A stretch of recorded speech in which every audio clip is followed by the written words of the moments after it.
The main problem at Bolsover is damage to the roadways 2,000 feet below the surface, which lead to the coal faces. With foreman, the pit manager and area coal board officials, I walked and crawled for more than 3 miles, seeing at one point the complete collapse of a roadway normally 14 feet high.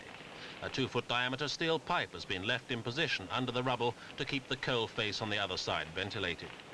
Members of the miners' union, 850 of them at Bolsover, haven't been down the pit since the strike began, but officials emphasise the strike hasn't caused the damage. It happens all the time as the ground moves, but normally it's repaired regularly.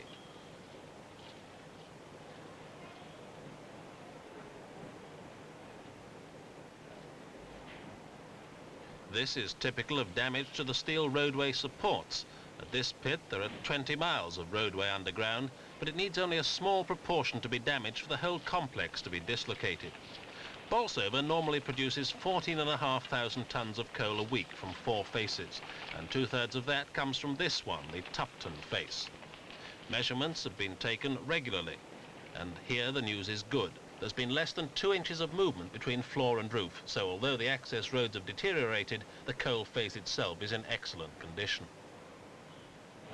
The floor around the feet of the hydraulic support has hardly risen at all, and where in other pits much of this expensive equipment has been jammed solid and lost, here there's clearly a lot of travel still left. This face could be producing again almost immediately. But how long will it take to get production back to normal? John Northard is North Derbyshire's Deputy Director of Mining.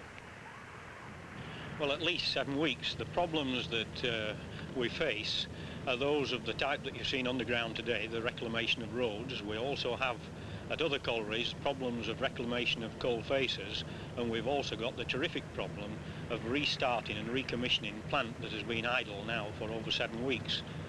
Our normal weekly output in North Derbyshire is about 205,000 tonnes, and we shall be very fortunate if we produce 75,000 tonnes in the first week of restart, and this will gradually build up so that in about 7 weeks I am hopeful that we shall have returned to normal output. Nationally, 7 or 8 weeks seems an average forecast for getting back normal output, and mines like this should soon be making a big contribution.